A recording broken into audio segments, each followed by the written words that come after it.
सोनेवाले जी।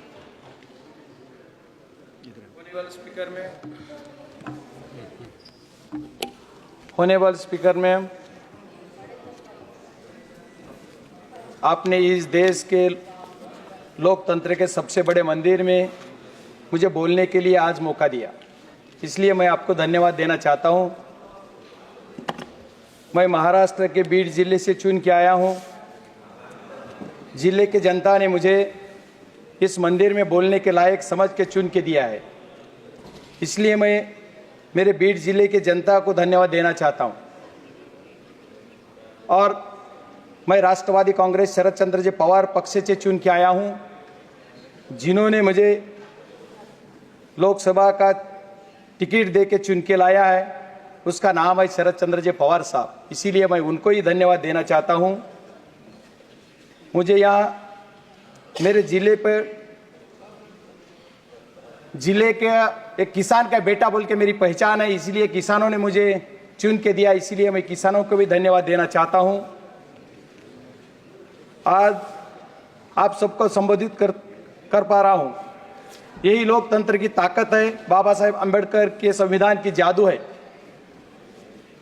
आज मैं इस सदन में स्वास्थ्य और परिवार कल्याण मंत्रालय पर बोलने वाला हूं।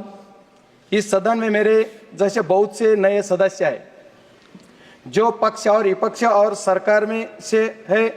मुझे व्यक्तिगत रूप से लगता है कि नए एमपीज के लिए कुछ ज़्यादा समय देना चाहिए। थोड़ा ज़्यादा समय दिया तो वो कुछ बोल पाएंगे, लेकिन ऐसा नहीं होता है। मैं बार बार जब से ये सत्र चालू हुआ है, जब से 0 आवर्स 377 और क्वेश्चन जमा करता आ रहा हूं, लेकिन मुझे इनमें से बोलने का मौका नहीं मिला। आज मेरा सौभाग्य है कि मुझे बोलने का मौका मिल रहा है और मैं इसके लिए आभारी हूं। हमारे स्पीकर साहब तो समझदार भी है, अनुभवी भी है और कुर्सी पे बैठ के सत्ता पक्ष वाले को ध्यान देते, विपक्ष वाले भी विशेष ध्यान देते, इसलिए मैं उनको भी धन्यवाद देना चाहता हूं। माननीय सदस्य जी, मैं जिस निर्वाचन क्षेत्र का प्रतिनिधित्व करता हूं वो ग्रामीण क्षेत्र है, जहां सबसे ज्यादा मराठी भाषा बोली जाती है। इसलिए मैं निर्वाचन क्षेत्र के लोगों को हिंदी में बोलने हिंदी में बोलना समझ नहीं पाएंगे, इसलिए मैं मराठी बोलने का कोशिश कर रहा हूं और मैं मराठी में बोलूंगा। बोल सकते हैं माननीय जी, बोल सकते हैं। हिंदवी स्वराज्याचे संस्थापक, महाराष्ट्र राज्याचे आराध्य दैवत श्री छत्रपती महाराज यांना माझा मानाचा मुजरा करतो। फुले शाहू आंबेडकर, अण्णाभाऊ साठे यांना अभिवादन करून, या देशाचे नेते आदरणीय शरदचंद्रजी पवार साहेब यांना नमस्कार करून, तमाम मराठा समाजासाठी लढत असणारे महाराष्ट्रामधील एकमेव नेतृत्व मनोजदादा जरांगे यांना नमस्कार करून, आज या देशाच्या सर्वोच्च सभागृहामध्ये आरोग्य विभागावर बोलण्यास सुरुवात करतो। माननीय स्पीकर मॅम, माझा बीड जिल्हा हा मराठवाड्यातील महाराष्ट्रातील एक जिल्हा आहे, ज्याची ओळख ऊसतोड मजुरांचा जिल्हा, दुष्काळी जिल्हा असा आहे। गेली कित्येक वर्ष माझ्या जिल्ह्यातील राजकीय लोक ऊसतोड मजुरांचा जिल्हा म्हणून भांडवल करून त्याच्यावर राजकारण करतात, दुष्काळी जिल्हा म्हणून त्याच्यावर भांडवल करतात। ऊसतोड मजुरांसाठी, आरोग्यासाठी काय काम केलं याच्यावर कुणी बोलत नाही। माझ्या ऊसतोड मजुरांसाठी काम करण्याची खूप गरज आहे। या ऊसतोड मजुरांच्यासाठी महिला असतील, पुरुष असतील, यांना आपलं घरदार सोडून शेतावर जावं लागतं, तिथं ऊस तोडावा लागतो आणि ऊस तोडण्यासाठी त्यांना हातात कोयता घेऊन रात्री अपात्री ऊस तोडावा लागतो, डोक्यावर ऊसाची मुळी घेऊन जावं लागतं। याच्यासाठी कुणीतरी काम केलं पाहिजे आणि याच्यासाठी मायबाप सरकारला माझी विनंती आहे की आपण माझ्या बीड जिल्ह्यातल्या या ऊसतोड मजुरांसाठी विशेष काहीतरी अनुदान, आपल्या या बीड जिल्ह्याच्या निर्वाचन ही जी क्षेत्र माझी याच्यासाठी विशेष काहीतरी अनुदान देऊन विशेष दवाखाना किंवा विशेष काहीतरी का।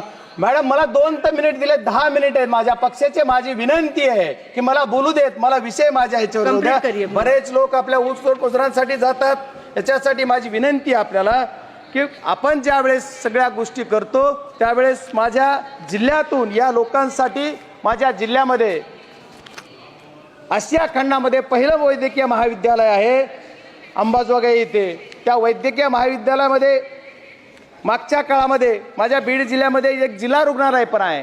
297 उपकेंद्र आहेत, 83 प्राथमिक आरोग्य केंद्र आहेत. पण याच्यामध्ये स्टाफची कमतरता आहे. याच्या स्टाफ आपल्याला जास्त देण्यासाठी सरकारकडे आपण थोडी सूचना दिलेली पाहिजे आणि सरकारला सांगितलं पाहिजे, जेणेकरून माझ्या जिल्ह्याचा प्रश्न मिटेल.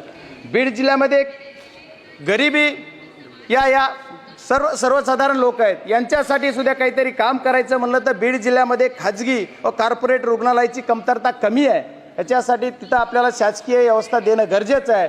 बीड जिल्ह्याचं ठिकाण असून आपल्या मायबाप सरकारने एक योजना घोषित केली की ज्याच्यामध्ये त्यांनी सांगितलं होतं की जिल्हा तिथं वैद्यकीय महाविद्यालय शासकीय होईल. पण मागच्या काळापासून माझा बीड जिल्हा तिथं शासकीय वैद्यकीय महाविद्यालय झालं नाहीये. त्याच्यामुळे तिथं शासकीय महाविद्यालय झालं पाहिजे ही माझी मागणी आहे. आणि बीड जिल्ह्यातल्या सर्व जनतेला माझ्या तालुक्यामध्ये स्त्री रुग्णालय सुद्धा जिल्ह्याच्या ठिकाणी नाहीये. स्त्री रुग्णालयाची सुद्धा आवश्यकता आहे. मॅम एवढंच नाही तर माझ्या सर्व कॉन्स्टिट्यूटमध्ये जे काही कर्मचाऱ्याची कमतरता आहे ही कमतरता भरून काढण्यासाठी आपण सर्वांना आदेशित द्यावा आणि विशेष पॅकेज देऊन मला महाविद्यालय आमच्या शासकीय महाविद्यालय माझ्या जिल्ह्याला द्यावा, एवढी माझी आपल्याला कळकळीची विनंती. मी शेवटचे 2 प्रश्न 2 शब्द मिनिट आपले घेणार आहे. ज्या वेळेस आपल्या ज्याला अंबाजोगाईला जे महाविद्यालय माझं आहे तिथं 50ची विद्यार्थी संख्येची क्षमता असताना जो स्टाफ भरला आहे त्याची आज क्षमता 150 विद्यार्थ्याची झाली. पण तो स्टाफ तसाच आहे. डॉक्टर असतील, नर्सेस असतील, वर्ग 3 असेल, वर्ग 4 असेल, तीच व्यवस्था आहे, ती बदलली पाहिजे आणि माझ्या इथं व्यवस्था जास्त करून दिली पाहिजे. मॅम आम्हाला वेळ दिला जात नाही मला माहीत नाही. माझं सर्वांना विनंती की बीड जिल्हा खूप दुष्काळी आहे. आमचा भाग खूप दारिद्र्यामध्ये जगतोय. याच्यासाठी तिथला प्रतिनिधी म्हणून आल्यानंतर आपला प्रतिनिधी काहीतरी बोलतोय का, आपले प्रश्न मांडतोय का, याच्यासाठी आपल्याला वेळ दिला पाहिजे आणि आपण बोलण्यासाठी दिलं पाहिजे. आता आरोग्यमंत्र्यांनी बरेच काही घोषणा केल्या, all India science medical college वगैरे, आम्हाला काहीच नाही. तर आमच्या जिल्ह्यासाठी आपण काहीतरी द्याल अशी अपेक्षा व्यक्त करतो. आपल्या माध्यमातून सरकारला पण मागणी करतो की आपण सर्व गोष्टी करताल. माझ्या जिल्ह्यामध्ये महिला व पुरुषांचा दर जर बघितला तर 1000 पुरुषामागं 933 महिला जन्मतात. म्हणजे तो सुद्धा दर कमी आहे. तो वाढवायचा जर असेल किंवा तसेच माझ्या जिल्ह्यामध्ये बरेचसे जे पदं रिक्त आहेत, या गोष्टी माझ्या अंबाजोगाईच्या दवाखान्यामध्ये सिटी स्कॅनची मशीन आहे पण ते वेळोवेळी बंद पडते, 12 वर्षापूर्वी आलेली आहे. त्याच्यामुळे तिथे एक नवीन मशीन आपल्याला तिथं घेतली पाहिजे आणि त्याच्यासाठी सुद्धा आपण त्यांना सूचना दिल्या पाहिजेत अशी माझी आपल्याला कळकळीची विनंती आहे. व्हेंटिलेटर जर जिल्ह्याच्या रुग्णालयात जिल्हा रुग्णालयामध्ये गेलं तर जिल्हा रुग्णालयाची एवढी अवस्था बिकट आहे की तिथं CS नावाचा जो अधिकारी आहे, CS जो असतो आपला सिव्हिल सर्जन, ते कधीही बसत नाहीत. एवढंच नाही तर तिथं त्याची जो दुरावस्था बघितली मी ज्या वेळेस निवडून आल्याच्या नंतर. धन्यवाद माननीय सदस्य, धन्यवाद जी. तर त्या वैद्यकीय महाविद्यालयाबरोबरच माझ्या दवाखान्याची व्यवस्था करावी ही माझी विनंती. धन्यवाद.